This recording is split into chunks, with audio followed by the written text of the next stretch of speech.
오늘의 큐티 말씀은 여호수아 24장 1절부터 18절입니다. 제목, 세겜에서 이스라엘 백성들과 약속을 하다. 먼저 앞뒤 문맥을 살펴보겠습니다. 가나안 땅 분배 이후 요단 동편 지파들이 자기 지파로 돌아가는 과정에 요단가에 제법 큰 제단을 쌓아 오해를 불러 일으켰습니다. 서쪽에 있는 지파 사람들이 요단 동편 지파들과 싸우기 위해 실로에 모여 제사장 비느하스와 백성의 지도자들을 길르앗으로 보내어 자초지종을 듣습니다. 우상 숭배를 위해 제단을 쌓은 것이 아니며 여호와 하나님께 예배하기 위해 만들었는데, 먼 훗날 요단 동편 지파 후손들이 가나안 땅에 제사 예배를 하기 위해 가고자 할 때 가나안 땅 요단 서쪽 지파 후손들이 못 들어오게 가로막을 때 정명할 것으로 제단을 쌓았다고 해명합니다. 가나안 지파 사람들이 열린 마음으로 수용하자 결국 오해의 제단은 화해의 제단으로 바뀝니다. 여호수아 24장에서는 여호수아의 고별 설교가 나옵니다. 과거 모세가 가나안 땅을 내려다보면서 이스라엘 백성들에게 고별 설교를 하였듯이 여호수아도 이스라엘 백성들에게 고별 설교를 합니다. 나이가 들어서 죽을 날이 임박했기에 이스라엘 백성들에게 마지막 당부를 합니다. 여호수아의 당부는 절대로 가나안 우상을 조심하고 받아들이지 말라고 합니다. 그리고 하나님은 약속하신 대로 가나안 땅을 주셨으니 그 약속을 믿고 살아야 합니다. 문단을 나눠보겠습니다. 1절부터 13절은 은혜의 역사, 14절부터 18절은 결단의 촉구. 1절에 보면 여호수아는 다시 한 번 더 12지파의 리더십을 세겜으로 불러 모읍니다. 여호수아 23장에서는 여호수아의 고별 설교가 있다면 24장은 백성과 대화하는 형식으로 이어집니다. 그리고 백성들과 언약을 맺습니다. 24장의 내용을 전체적으로 보면 고별 설교보다는 그동안 땅 분배에 대한 이야기를 하면서 가나안 정복에 대한 마무리를 하고 있는 듯 보입니다. 여호수아는 세겜에서 이스라엘 백성들과 더불어 언약을 맺고 그들을 위하여 율법과 법도를 제정하였습니다. 또 이스라엘 자손이 애굽에서 가져온 요셉의 뼈를 세겜에 장사하게 됩니다. 이곳 세겜은 야곱이 백 크시다를 주고 세겜의 아버지 하몰의 자손들에게서 산 밭입니다. 이곳이 요셉 자손의 기업이 되었습니다.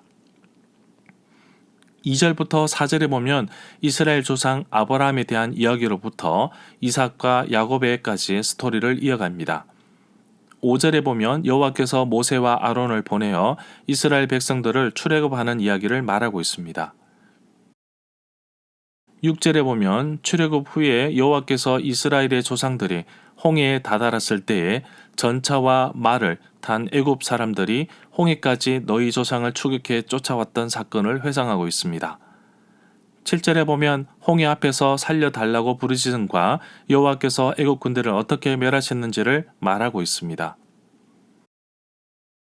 8절에 보면 이스라엘 백성들은 요단강 동쪽에 있는 아모리 사람들과 싸웠으나 그들을 멸망시켰고 그 땅을 차지하게 되었던 사건을 회상하고 있습니다. 아모리 왕 시온과 바산 왕 옥을 싸우는 내용은 민수기 21장 21절부터 35절에 나옵니다. 9절에 보면 모압 왕 십볼의 아들 발락이 일어나서 이스라엘과 대항하여 싸웠는데 발락은 부올의 아들 발람에게 사람을 보내어 너희 이스라엘 백성들을 저주하게 하려 했던 사건이 있었습니다. 민수기 22장 5절에 나옵니다. 11절에 보면 그 후에 이스라엘 백성들은 요단강을 건너 여리고에 이르렀고 여리고 성의 백성들은 너희와 맞서 싸웠는데 여호와 하나님께서 이들을 이스라엘 백성들의 손에 넘겨주셨습니다. 12절에 보면 이스라엘 군대가 앞으로 나갔을 때 여호와께서는 이스라엘 백성들 앞에 왕벌들을 보내어 이르기 전에 아모리 사람 두 왕을 너희 앞에서 쫓아내었다고 말씀하고 있습니다. 그래서 이스라엘 백성들은 칼과 활을 쓰지 않고도 그 땅을 차지할 수 있었습니다. 14절에 보면 여호와께서 이스라엘에게 원하시고 요구하시는 것은 곧 하나님 여호와를 경외하며 그의 모든 도를 행하고 그를 사랑하며 마음을 다하고 뜻을 다하여 내 하나님 여호와를 섬기는 것입니다. 15절에 보면 여호수아는 의도적으로 이스라엘 사람들을 결단하고 촉구하고 있습니다. 이제 가나안 땅에 정착하여 살다 보면 무뎌지기 마련인데 처음부터 정신을 차리지 않으면 언제든지 무너질 수 있습니다. 단 한 번의 결단이라도 제대로 해야 합니다. 16절에 보면 여호수아의 말을 들은 이스라엘 백성들은 결코 여호와를 저버리지 않을 것이라고 말하고 결코 다른 신을 섬기지 않을 것이라고 하였습니다. 절마다 상세한 설명과 구절 해석, 핵심 내용과 중심 줄거리는 네이버 블로그에 올려져 있습니다. 내게 주시는 교훈입니다.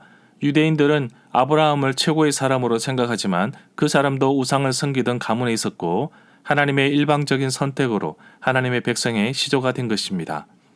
어떠한 배경이나 능력과 출신으로 선택된 것이 아닙니다.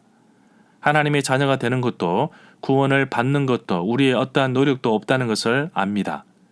오직 하나님의 은혜로 구원받은 사실을 인식하고 늘 감사하는 마음으로 살아야겠습니다. 가나안 땅을 점령하고 땅을 분배했음에도 여전히 이스라엘 백성들 사이에는 이방신들을 섬기고 있었다는 것을 볼 수 있습니다. 여호수아는 이스라엘 백성들에게 누구를 섬길 것인지 결정하라고 합니다.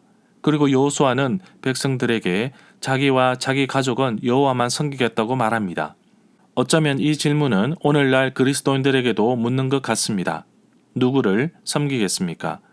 당연히 하나님이라고 하시겠지만 자세히 들여다보면 하나님도 섬기고 세상의 물질, 만몬, 돈도 함께 섬기는 모습이 보입니다. 여호수아가 끊어내라고 말한 현대판 가나안 우상이 바로 돈, 만몬이 아닐까요? 돈 있고 불편하지 않는데 굳이 헌신을 해야 하나요?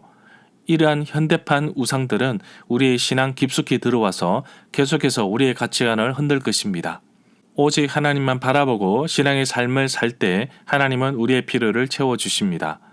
무엇이 옳고 잘못된 것인지, 무엇이 우선순위인지 곰곰이 생각해 볼 필요가 있습니다. 여호수아의 고백처럼 나와 내 집은 오직 여호와만 섬기겠다고 고백한 것처럼 나와 내 가정은 오직 하나님만 섬기겠습니다.